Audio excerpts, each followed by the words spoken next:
Hey guys, we sure did make it interesting, didn't we? It it looked like it was gonna things were gonna get out of hand pretty quick there in the beginning. We looked like outclassed, I think, in that first half. And these guys are the Super Bowl champions. These guys are the best in the world for a reason, you know. And even with all the challenges that we saw today, with the botched call, the botched helmet to helmet call. Um, we still made it a game. It still came down to that last possession, and I think that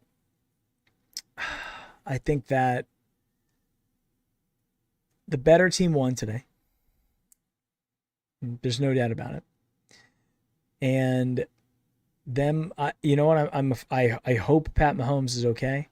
Looking at the way he was hit, or not the way he was hit, but whatever happened to him on that play, because we didn't hit him helmet to helmet. There was something else, and I don't know if he's going to be able to play next week. So, we'll see.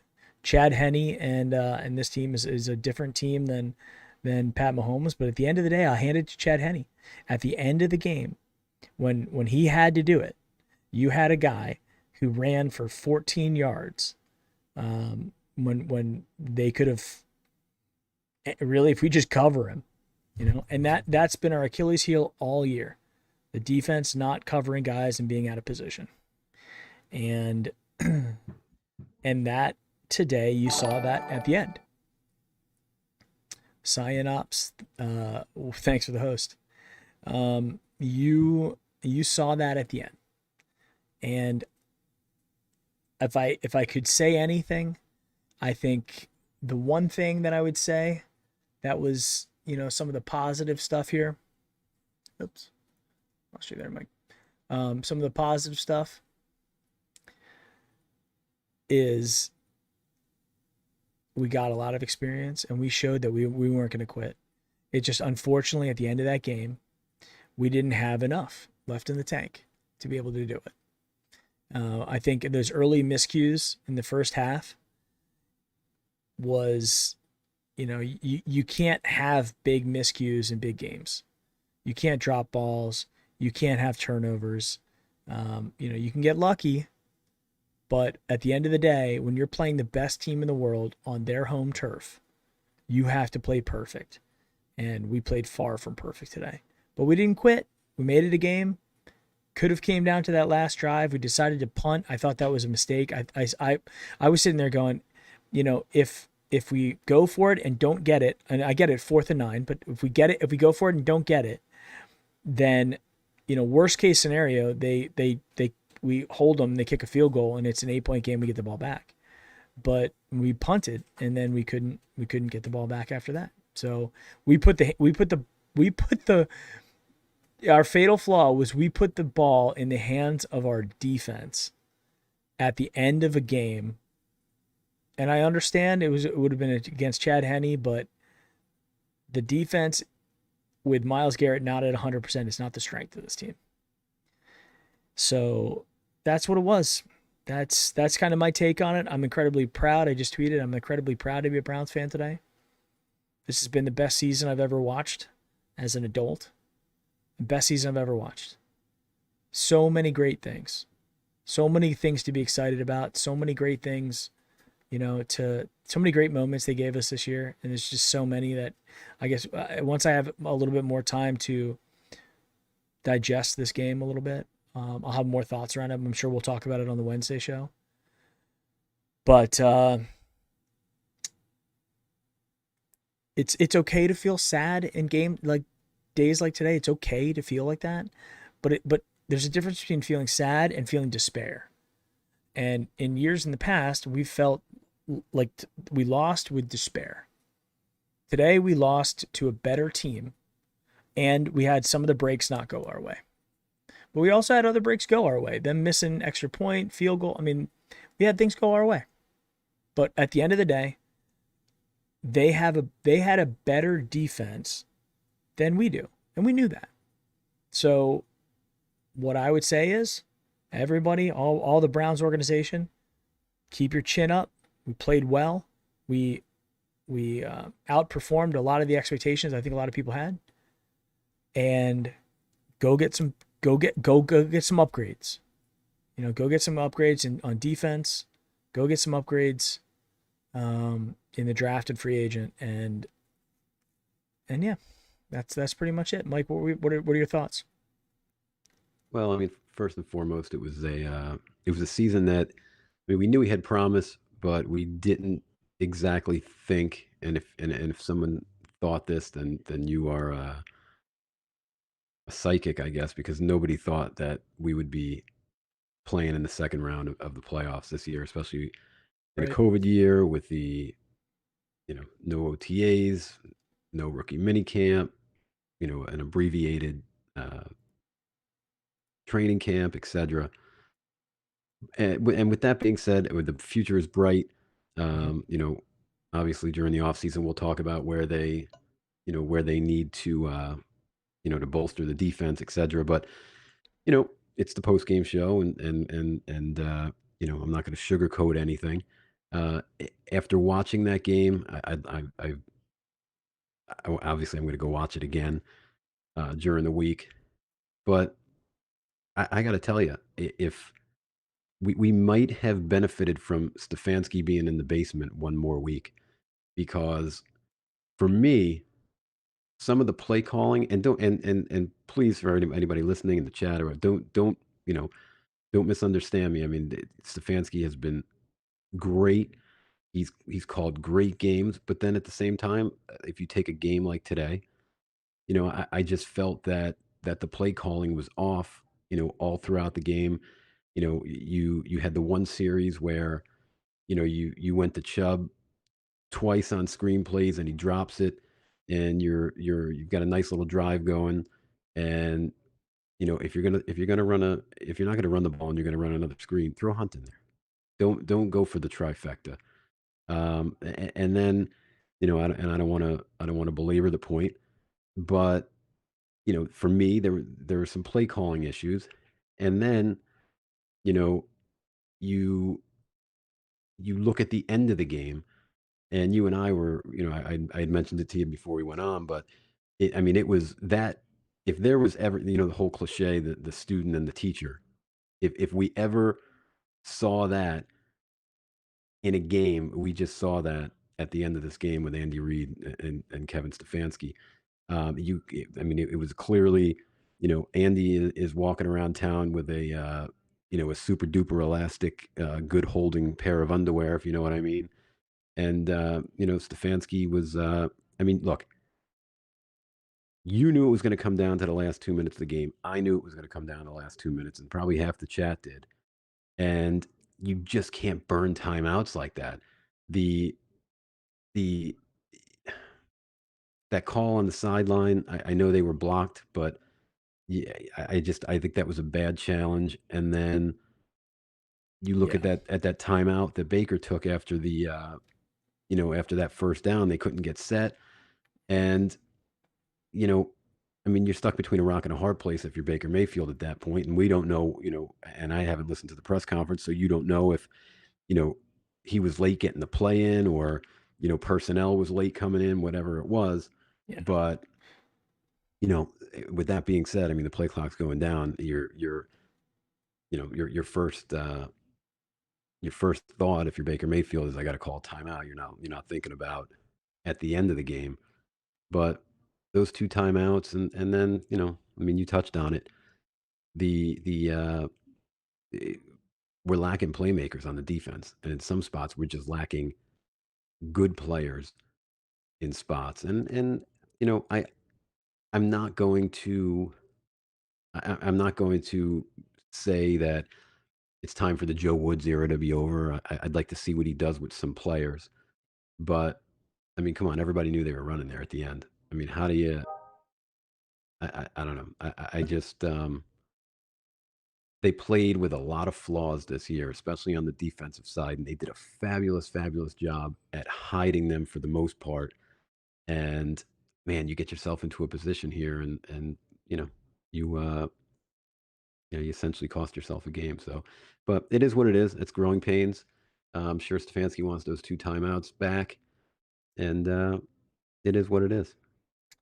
Yeah, and you know what? I mean, to go from to go from not having a winning season in 13 years to the Super Bowl is that's a leap, you know?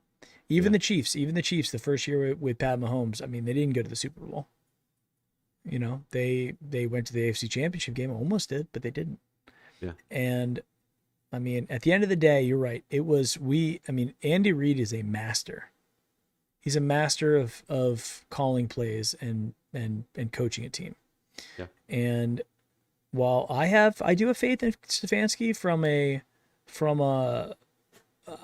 from an administrator and from a motivator and from that side of the things. Um, you know, there's a lot of coaches that don't win it in their first year, and that's actually okay. I don't mind that. You know, I don't mind us if we're playing relevant football. January 17th of every year, I I'm a happy camper because there's no guarantees in this game. There's no guarantees even for the Chiefs. They're the best team in the world, right?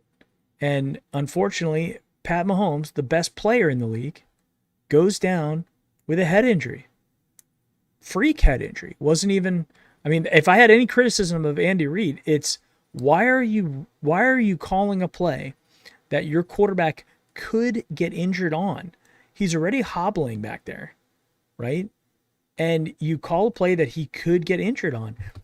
You know, Andy Reid's done this in the past. You know, he called the quarterback sneak where Pat Mahomes separated his kneecap.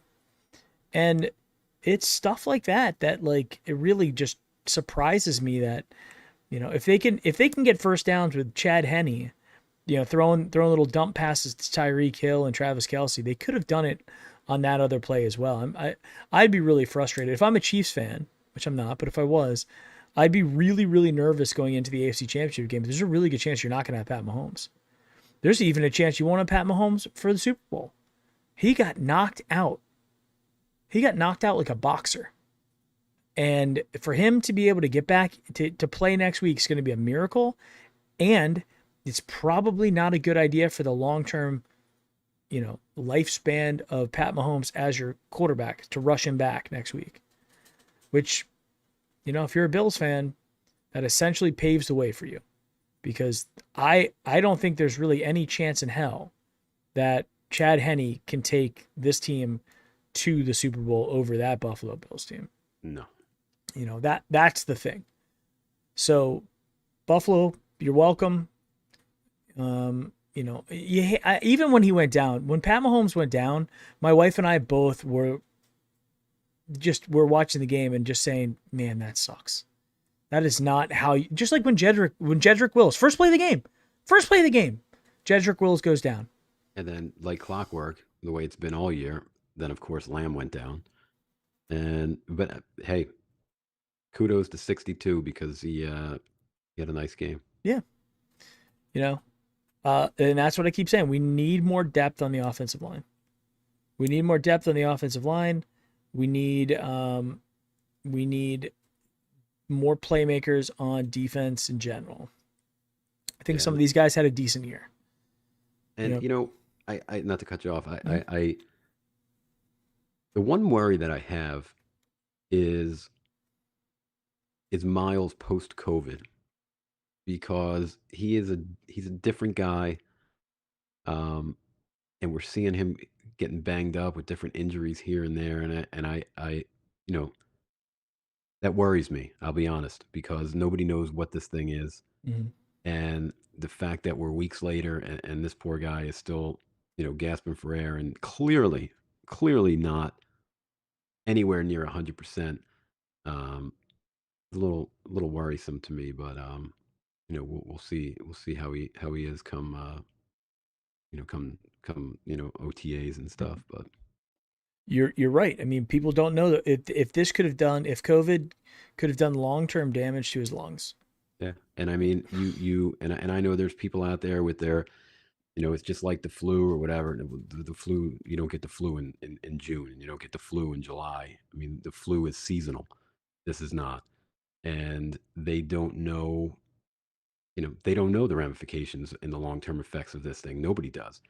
And, you read some of these are, I mean, I read something the other day, and they were showing, a COVID patient, on average, when they do a lung scan.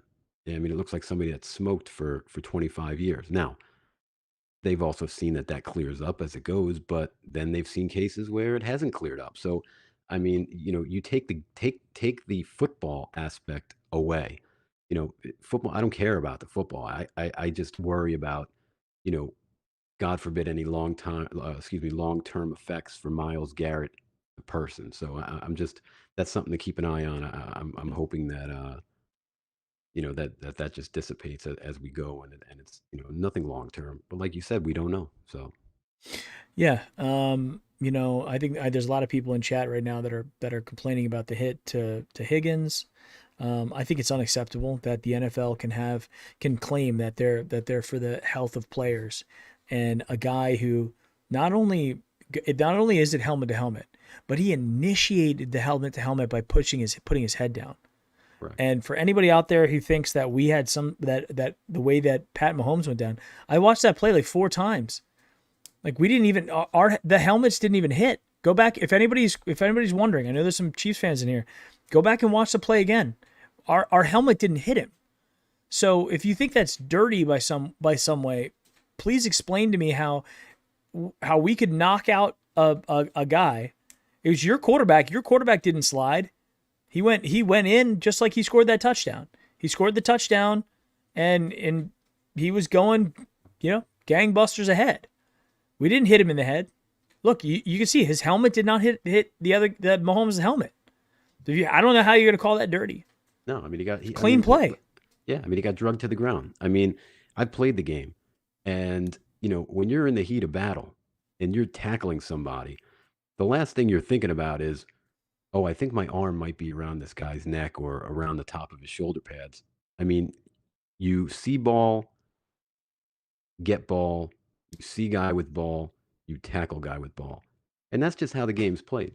So, was there any helmet to helmet? Just like you said, Mike, I absolutely didn't see not. it. There was no helmet to helmet. I mean, and I would go as far as to say that if you look at the play at the goal line, nobody's saying that Sorensen was playing dirty. He's Yeah, trying to make a play. Now, yeah. it's the It's illegal NFL's play, but he job. tried to. You're absolutely right, Mike, and it's the NFL's job, and more importantly, the officiating, the official's job to see it and react properly to it. And Right. if you can't, I mean, and I mean, there's calls that go one way or the other all game long. I think something like that, when you're standing right there and you see that, and even if there's a shadow of a doubt, that should be a play that is reviewable. And, you know, not only um, not only if you look at the the possible penalty that could have been called, the NFL needs to take a look at this fumbling out of the end zone thing as well. To me, it's always been a stupid Yeah, rule. I think Romo. It's a really, or maybe it was Nance. It's a really big penalty. It's to fumble out of the end zone and to give to turn over the ball. Um, I just don't see. I don't understand it. I don't understand. Like No, I agree. why couldn't it be just like, okay, you fumbled the ball out of the end zone, but you had possession, so it goes on the 1 yard line. Yeah. And I Makes know sense in to the me. chat they're saying that Higgins should have went down and whatnot, but you can't think like that because these guys are out there to do a job, and as a wide receiver, your job is to catch the ball and score touchdowns. So you see the pylon, you're extending. You're not thinking that this guy's going to come in and knock the ball. I mean, you figure that same play 10 times, 9 times out of 10, Higgins he's either scores. extending it and he's getting a touchdown, or he's just getting knocked out of bounds before the pylon. Yeah. I mean, that was the 10th time that that occurred, and you had that freak thing happen. And But if you want somebody diving for the pylon, you want Rashard Higgins to dive for the pylon. yeah, absolutely, He's you can't fault the play. I mean, he's trying to make a football yeah. play, and if It would anything, okay, I'm sorry. no. You're absolutely right, Mike. I mean, he's trying to make a play. I don't blame him for what happened. It's unfortunate. I think the refs were so caught up with, was it a touchdown, and since it wasn't, then it was a fumble out of the end zone. To then, but I guess my problem with it was, when you go back and look at that play, you see this ref who's standing with his legs open well past shoulder length width, right? Just wide stance, sitting there like a military blocking machine, and the hit comes directly in front of him. And does he not hear the impact? It was a crack. Bam. Yeah, That right to there. me, that to me was shocking. Line judge is right there. Right there, and he didn't call it. And Yeah, that should be a reviewable play. his stance was too wide. You should have shortened the stance up and focus on the game. Don't focus on the stance. I think the problem we saw today, guys, at the end of the day, our expectations have to be kind of leveled a little bit. If Pat Mahomes doesn't get injured, who knows? This could have been a whole different Yeah, game. it might have went off the rails. It might have. But I'll tell you, I'm proud of the team for fighting back. I'm proud of the team for not giving up. I think we have. The good thing is, like, we're not talking about what coach we need to fire, or what quarterback we want to draft. Now it's about we're playing with the house's money now, in terms of we've got chess pieces that we need to put other chess pieces around to be able to get better. And I honestly think we're one stud defensive player, and then maybe 2 or 3 upgrade defensive players away from being an absolute unbeatable team. Instead of 11-5, we're a 13-3, 14-2 type team with just a little bit of upgraded where we need. Now, next year, we have a much different schedule. We have harder teams. Yeah, I was actually gonna bring that up. It's not going to be as easy of a schedule as we saw already when it came out as it is this year. So Right. they have to bolster the defensive side of the ball. The Bengals aren't going to be a walk in the park. The Steelers aren't going to be a walk in the park, and neither will the Ravens. So we have to get fat. I think the one theme that I noticed was they were just faster than us.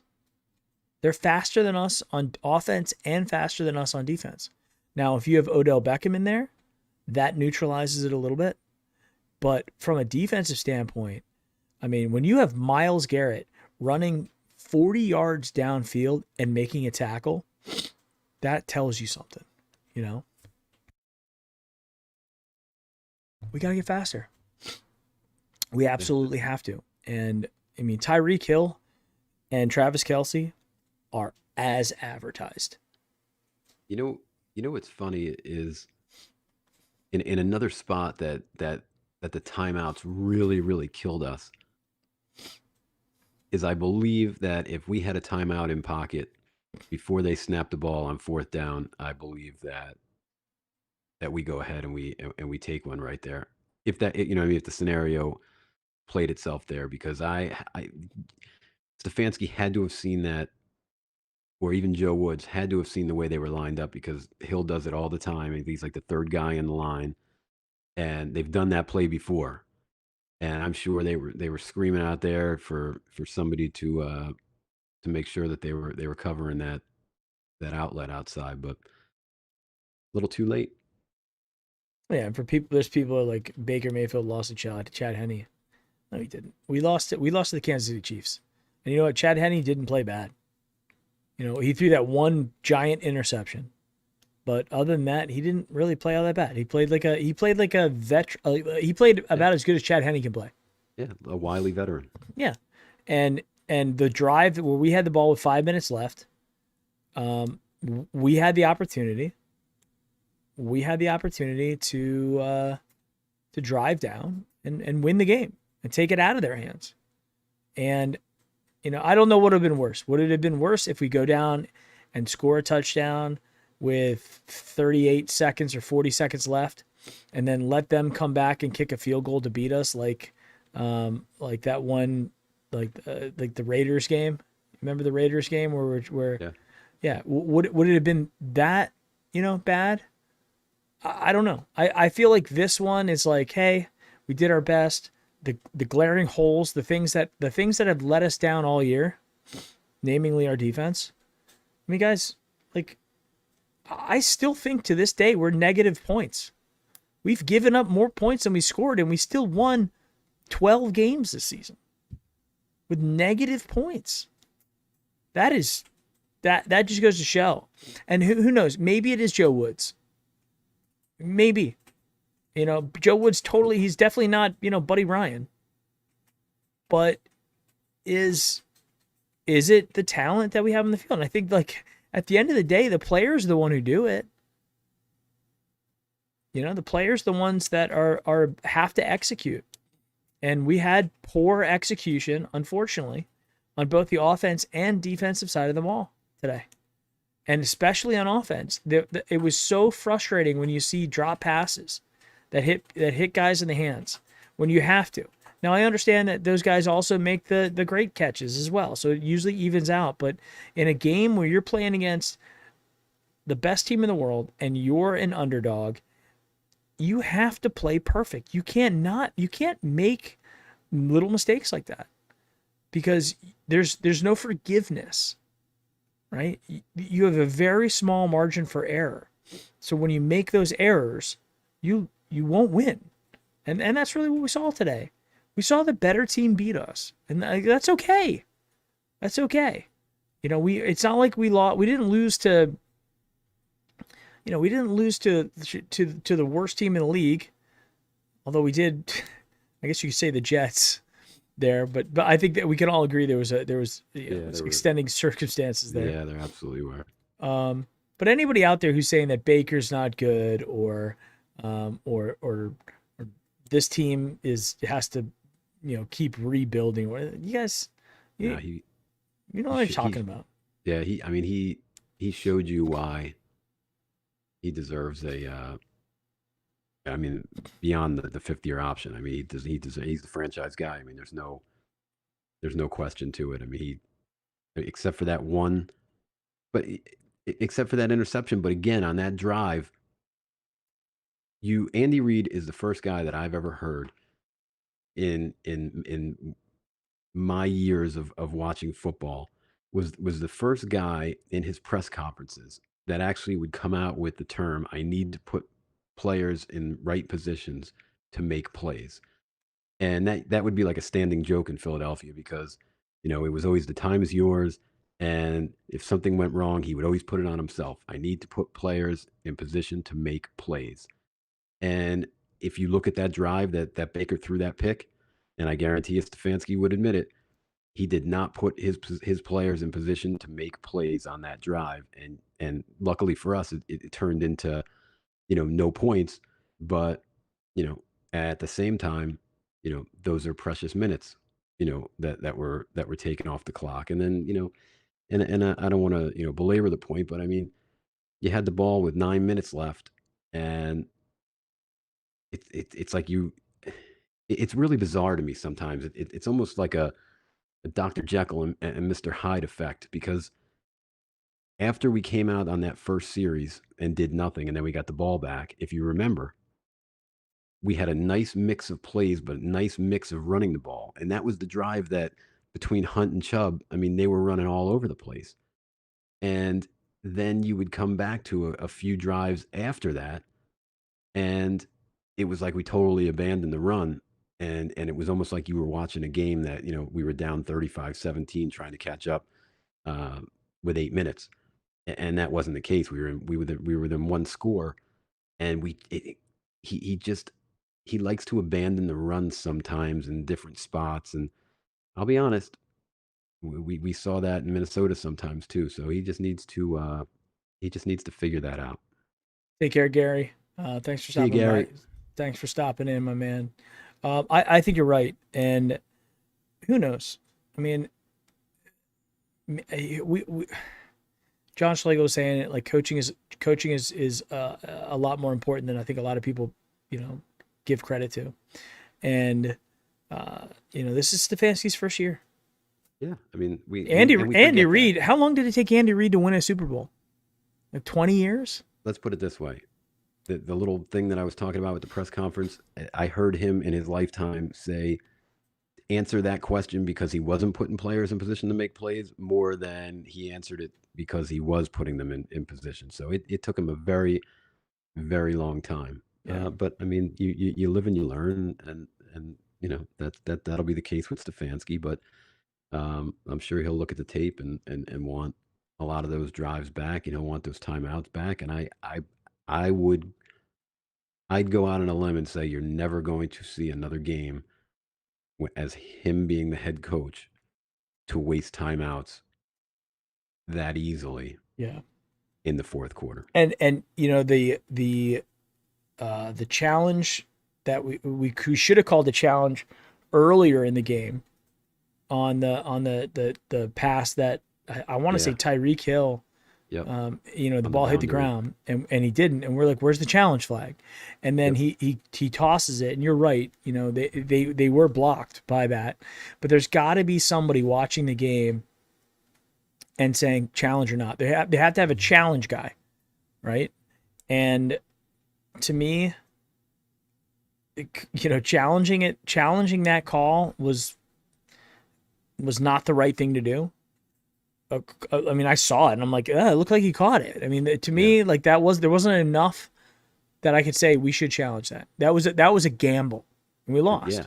And I mean, it wasn't even to the point where if somebody up in the booth got a glance of it on TV, and and I guess the point I'm making is not like, the ball was so close to the turf that it maybe it coulda, maybe it couldn't. I mean, it was clearly hung up on his thigh, and then he had those big yellow gloves, and you can clearly see him take it off his thigh. So it was just a really bad challenge. But I mean, And then the Baker timeout after the QB sneak first down.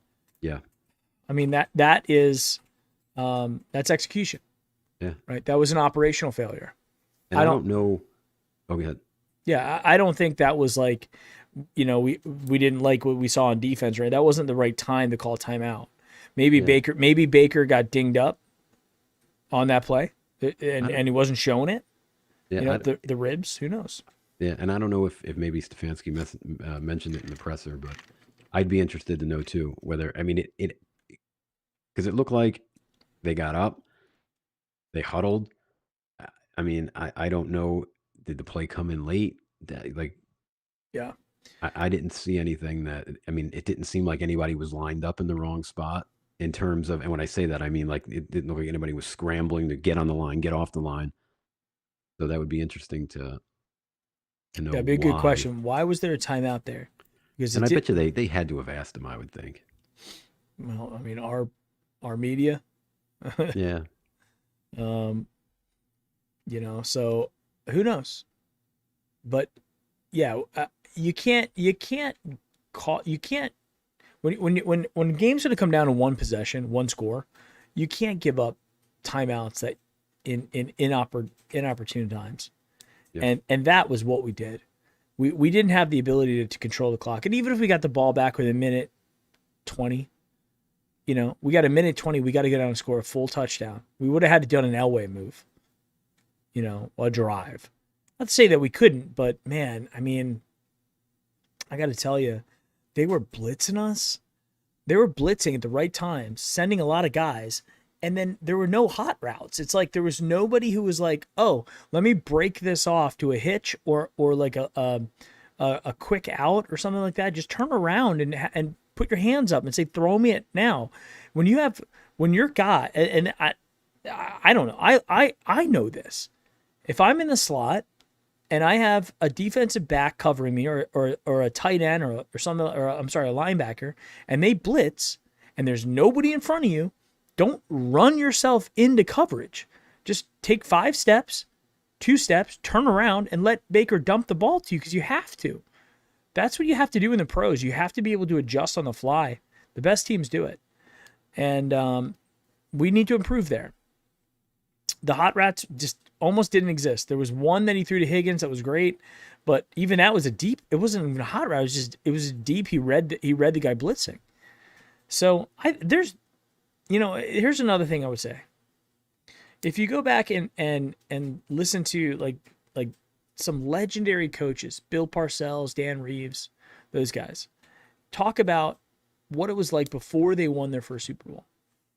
And, Bill Parcells had a good one where he just, was talking to some of his guys, and we were just like, we got to be able to, like, it was the Chicago Bears. They were like, we have to be able to beat and get past the Chicago Bears.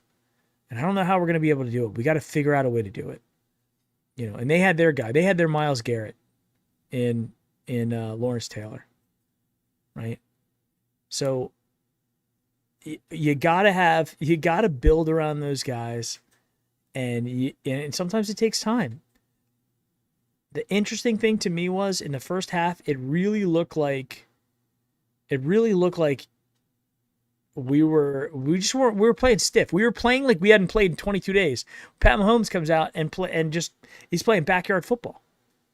Throwing these little sidearms, passes and stuff like that to his guys. And we look like we were nervous for playing in a game that we haven't played in before. And that's a good thing for us. Now we have played in it. Let me ask you a question. You're the coach, right? Mm-hmm.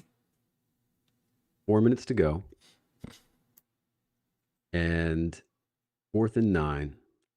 You've got one timeout. Your defense hasn't really been stopping anybody. Let's face it. I mean, they were driving down the field when Henny threw that pick to Joseph. Do you maybe gamble and go for it on 4th and 9 as opposed to punt and hope for the best with one timeout and the 2-minute warning? I think I would have done that. I think I would have done that on 4th and 9 because you can get a penalty. That's a first down. You could execute and get it. There's a lot of things you can do to get that. And if you don't, all you're doing is you're daring them to keep going for a touchdown as opposed to stopping it and kicking a field goal. Because that's what they're going to do. And if they kick a field goal, then it's 8 points. You're still one touchdown away from tying it. Right. So I think we made a very risk averse to punt the ball back into the hands of a team, even with a backup quarterback in, is a risky move. And there's a lot of people out there that are complaining about Joe Woods. Zupan, I see you, man. The thing is, it's tough. It's tough for me. I got frustrated with him, but the bottom line is, like, you're playing with, there's guys starting on this team, on this defense, that should not be starting. Like this whole season, Sendejo. The guy's been in the league for like 14 years. Go back and look at his stats. Like, this isn't a guy that's like, okay, I've been in the league for 14 years. I finally earned my starting spot, and I'm going to be an every down safety. No, he was put in because he had to. I mean, you could make the argument if you really wanted to, and I bet you would agree with me, is that for what the guy actually had to work with, including stretches on end of 3rd and 4th string, back end secondary kind of guys, even the linebackers, he got him to the divisional round of the playoffs. So I mean, So then you say, devil's advocate, well, what would he do if he had, some stud players? And you can't even, and it's a shame, and we touched on it earlier, but you can't even, we didn't even have Myles Garrett for the past 7 weeks. Yeah, not the real Myles Garrett. Not the real Myles Garrett. And I know everybody heard that, and they were probably like, wait, what are you talking about? He played. No, he didn't. Myles Garrett of 50%, 60%, 65%. They were saying that he was at 75%. And I got to tell you, I think that's a great, great exaggeration. So Joe Woods did all of that with not one elite defender on the field. Because, I mean, let's face facts. The only two elite guys that are on the field, technically, would be Miles and Denzel. Everybody else, I think Yeah, Ronnie elite. Harrison has Yes. the yeah, I think Ronnie Harrison has the ability to become that. But as far as what Joe Woods had to put on the field this whole season, you could argue that he never had one stud on the field. And Greedy Williams was Greedy going to be a stud? Right? Who knows? Who knows? Is Grant Delpit stud? Who knows, guys? I Yeah. mean, they're drafted with the potential, but it doesn't mean that it really doesn't mean anything. It's just potential there, and so who knows? It could be. It was also. I know Joe Woods had been a. Oh, I think my dad's joining. Give me one quick second here, guys. Get him in.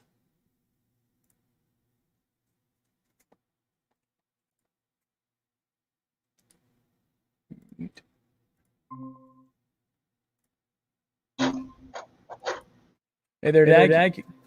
I am here. Can you hear me? We can hear you. We can.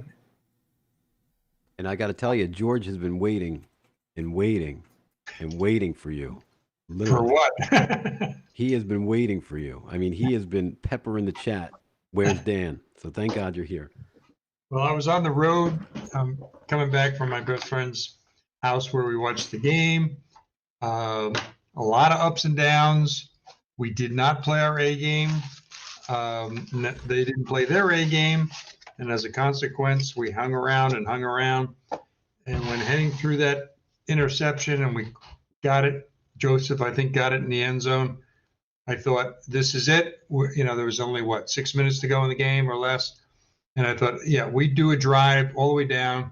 So we had a chance to win it right there. They had missed the field goal. So all we needed was a touchdown to win it. And we couldn't get it done. I'd have to go back and look at the tape to see what plays got screwed up on that drive. But then to let him off the hook with that, I don't know what it was, 18-yard run at the end where he got the first down or he got real close to it. And then they do go for it on fourth and they throw the pass to the outside. They get it and the game is over. So I would have felt bad if we had won and we didn't beat Patrick Mahomes. He only played for 3 quarters. They're clearly the better team. I'm glad it's 1-2 in the championship. I can live with either team. I think I'll be rooting more for Buffalo than I would be for Kansas City. Holmes may not play, and if that's a bad concussion, he might be out for 2 weeks. And then they got to hope that Henry can play well next week and get him into the Super Bowl. And then I think Mahomes comes back after that. It'd be the same thing as if let's say Miles, let's say that we win this game, but Baker goes down in the fourth quarter, and then we're looking at Case Keenum playing against the Bills. It's like, it's unfortunate. You don't want to have your star quarterback, you don't want to have him go down in a game like that. And you know what? It would have felt, if we would have won, it would have felt good to win. But it also, I think a lot of people would go, you know what? You didn't beat the real Chiefs. You beat Chad Henne, and then that's fine. It's a fair criticism, I think. Could I go on record and say I would have been okay with that?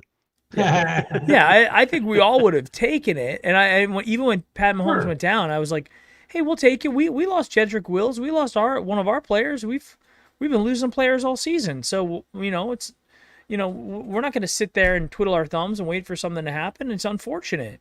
I agree. One of our players, we've been losing players all season. So, it's, Give me a little feedback there, Dad, if you can mute yourself, please. It's unfortunate. Right. I agree. One of our players, we've been losing. I'm muting. Yeah. So it's like, I don't know, guys. It was a great season. I appreciate all the fans out there tuning in to us, all the advertisers, the Patreons. We had a great season from start to finish. It was never a dull moment I don't care if it was the Jets, the Raiders, the Giants, Washington. I mean, every game we were in it. We won every game we were supposed to win, we won except the Jets. And we were losing, less all of our wide receivers and no practice. So the fact that we beat the Steelers back to back, boy, is that's sweet. Kansas City, we didn't really think we were a better team.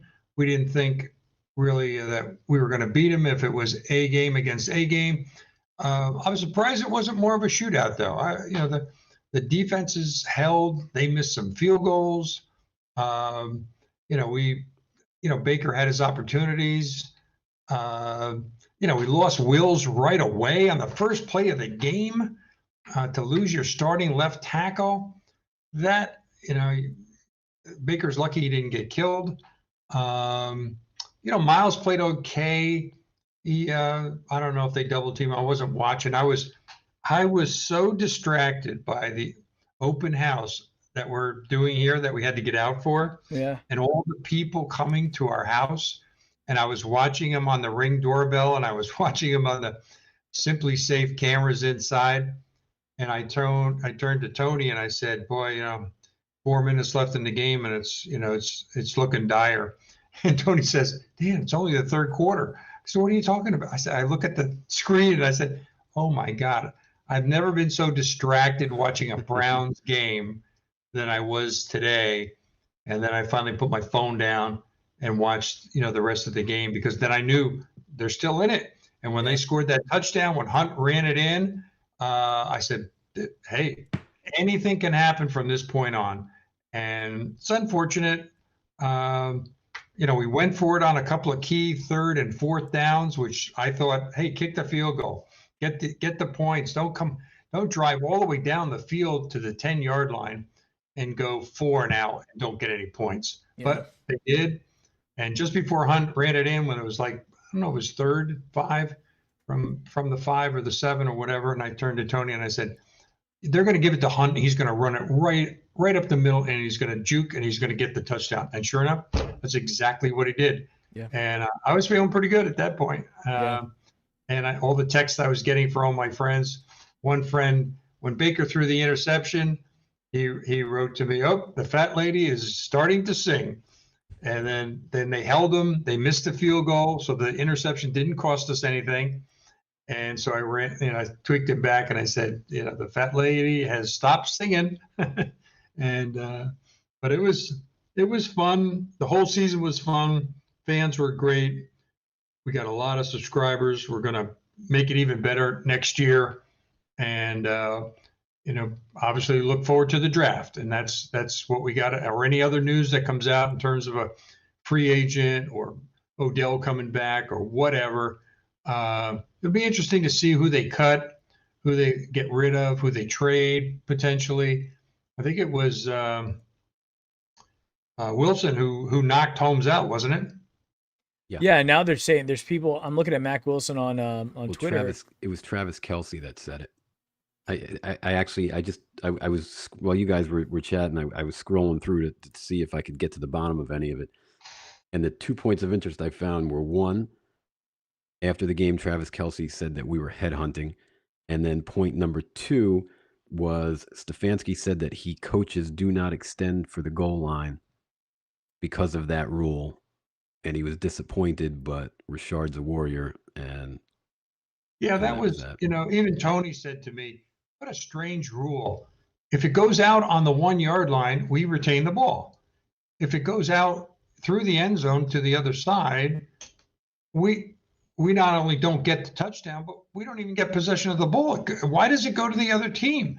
Once you think about it, it's a terrible rule. It should be, if they recover, they get the touchdown. It was a fumble. But if it goes out of the end zone, then you put it back on the 1-yard line, just like it went out on the 1-yard line. So I hope they change that rule. But I didn't think we were headhunting.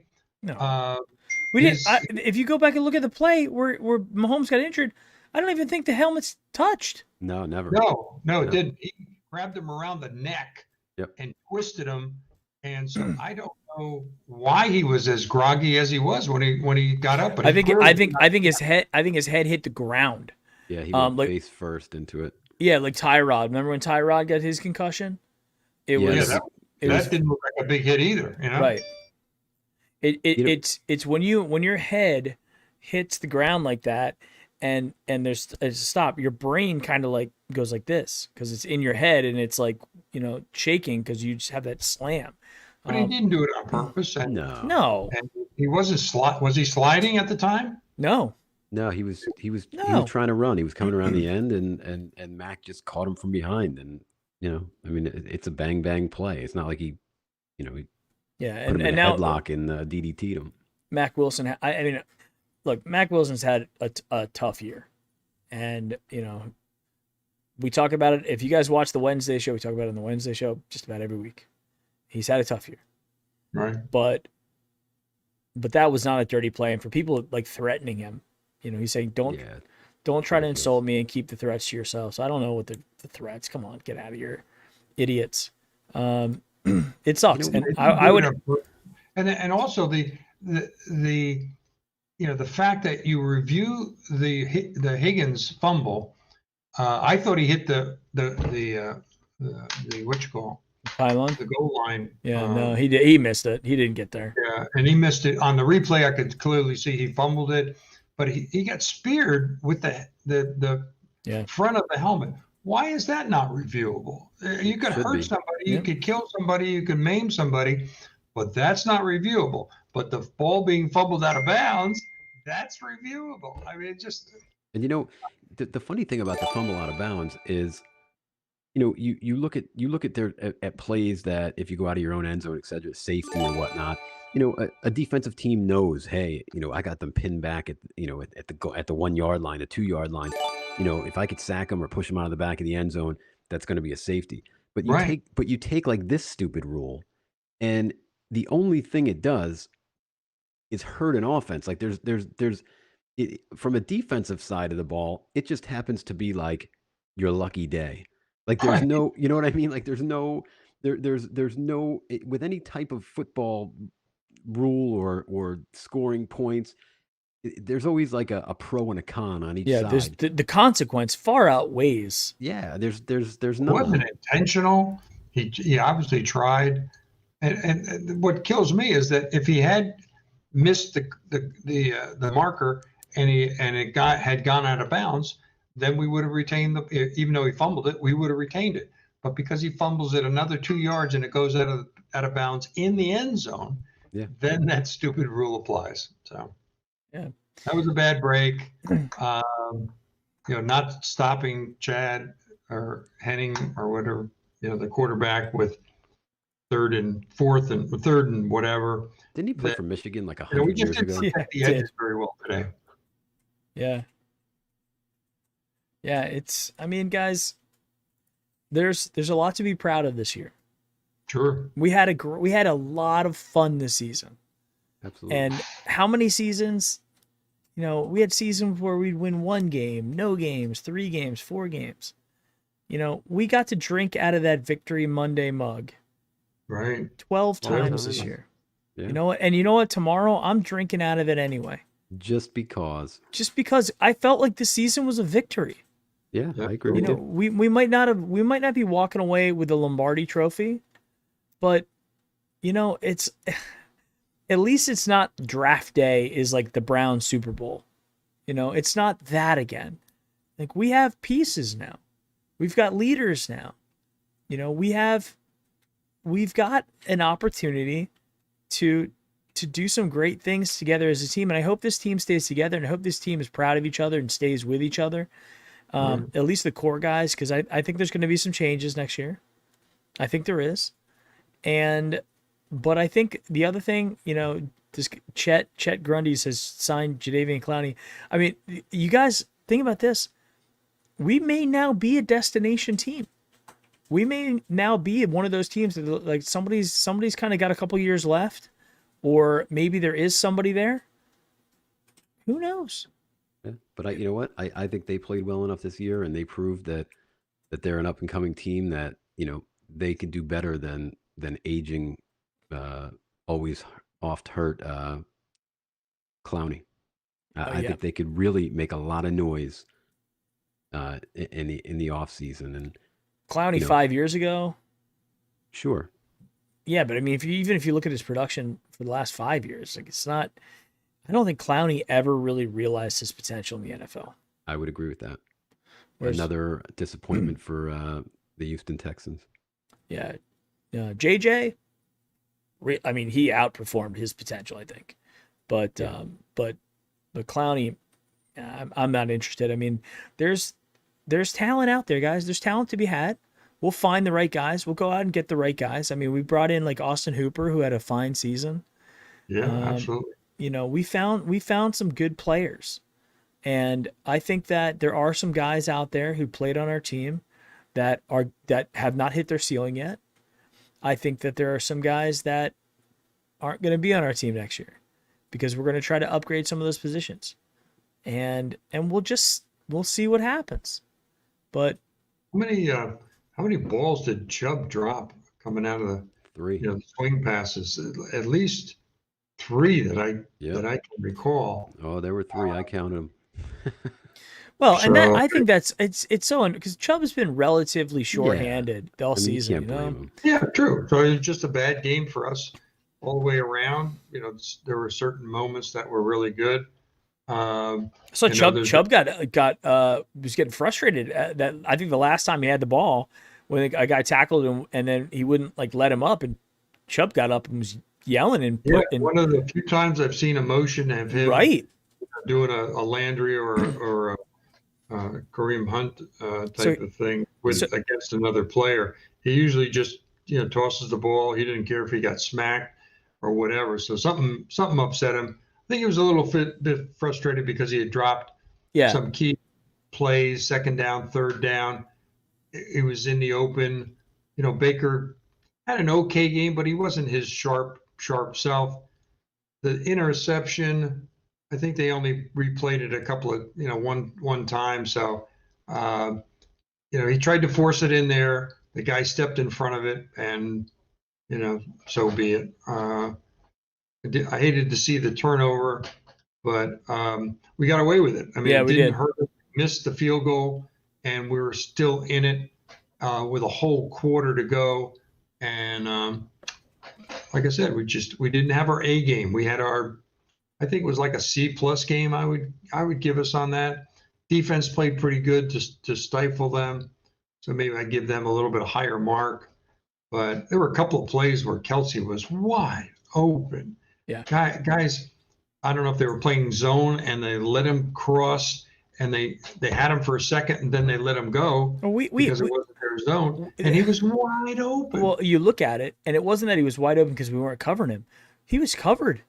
It was guys like Taki who couldn't get to him, and Yeah. I think that's the thing. Like Travis Kelce he's not a tight end. He plays tight end, but he's a wide receiver. He plays tight end, and that's the deceiving thing about it is you have to then put a linebacker on him, and that's a mismatch all day long, unless you have Denzel, and then he couldn't even keep up with him. Yeah, and then you got Tyreek Hill, who I mean, I'll give Andy Reid credit for this as well. He has a playmaker in Tyreek Hill, and he knows it, and he knows that he's got to get the ball in his hands any way possible, throwing it, running it, doing pop passes, doing screen passes, doing laterals. He got it to his playmakers all day and let them do their thing, and our Tyreek Hill is Odell Beckham, and unfortunately he's not there, and Odell's going to be back next year. For all the Odell haters out there who's we need to trade Odell for a safety. I mean, that doesn't work in the NFL. Nobody's going to be signing up for 29-year-old Odell Beckham with a shattered knee who's going to give up high level potential at a safety position for that, or even draft picks. I mean, it's at that point it's buying high, selling low, and Yeah, I think Odell wants to come back. He'll be back. And he was he was tweeting about the guys during the game as well. If you look at the I mean, the tail of the tape. If you look at the box score in a 22-17 game, and you can't even say, well, they had started getting into a shootout with Mahomes or whatnot. I mean, it was 19-10 at one point, and the fact that Baker threw the ball 37 times, and between Hunt and Chubb, they rushed for under 20 carries. That's criminal, and to me, that was the difference in the game. Dan, you mentioned it. There was a point in time where Chubb was angry and he was running mad, and so was Right. Kareem Hunt for that matter. Yeah, I think they were too. Yeah, both Yeah, of them. and drive after drive after that, and I say drive after drive, it was like 2 or 3 drives. But anyway, regardless, they never went back to the run. It was at one point I was like, man, these guys are pinning their ears back after Baker, because I mean we're not balanced, and to me 19 carries for the two of them. I mean, and you're talking about 13 carries for 69 yards, 6 carries for 32 yards. So what would have happened if we actually like rushed the ball like we can rush the ball? Well, and again, maybe the Jedrick Wills thing, by him being out, maybe that made us feel nervous about running the ball. Maybe it allowed their defense to scheme against us, because it's unlikely they're going to be running it to the left side as much. I mean, I really don't know, but I Be can. interesting to see what the stats are on how many times they blitzed, how many times they tried to put pressure on Baker, how many times we picked it up. There was clearly one play where we didn't pick it up, and the guy was going to cream him, and he got rid of it. He was able to throw it downfield, and it was almost picked off, but at least he got rid of it. But he didn't have the time. I think every time he rolled out, they were on it. They didn't bite totally. There was always one guy staying home, guarding the flank, guarding the edge, stopping Baker from having. Not that Baker was going to run, although he did have a couple of nice runs that got first downs in critical situations. So I mean, from that standpoint, I give Baker a pretty good score, but it wasn't his AA game, that's for sure. And hopefully we do better next year. Yeah. We improve. He gets better. He's young. We got a lot of young talent on the team. We add some more, and we're right back at it in the spring for the draft. I think we're going to draft around 24, 25. So we're not going to have a lot to cheer for in the early part of the draft.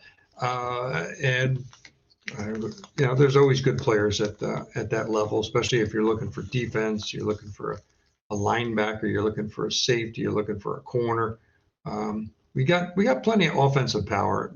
Not to say we couldn't use more backup on the line, but with Stefanski and that coaching staff, and the GM and stuff, I think we're on the right track. We're certainly heading in the right track. Pittsburgh, on the other hand, is heading in the opposite direction. They got some major calls to make. I don't know if Roethlisberger can make it through another season. Got to be very disappointing for them in terms of going 11-0 and then getting beat back to back by us. So that's going to sting for a long time. It looks like Ara said that we were going to pick 26th. 26, okay. And hey guys, I mean, I think we hit it a lot today. This is going to be one that we're going to have to all absorb, I think, as a Browns fan family. But at the end of the day, I think we should be incredibly happy. We should be incredibly happy with how we performed this year. And, I want to say thank you to Mike for coming on and always being here for the pre and post games. Sure. And the Wednesday shows have been awesome all year. A lot of fun. Dad, thanks for coming in as well. And we got to watch so many games together this year, live in person. And, if they sell their house and they move up here to Orlando, which is looking like it's probably going to be a possibility, we'll be able to watch every game together next year, which will be, just incredible.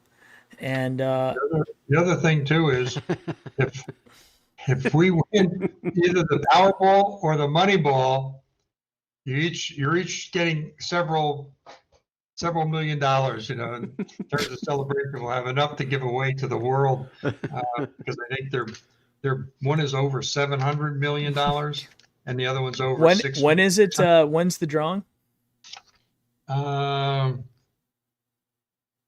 Tuesday night for the Mega Millions.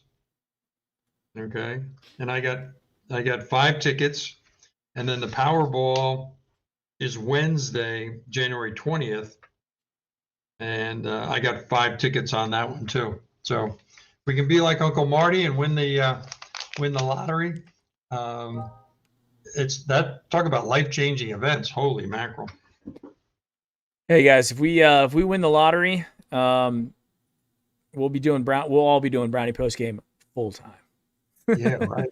We'll have to wait. From the Well, as soon as Slovenia. that money slides out of escrow, we're going full time, baby.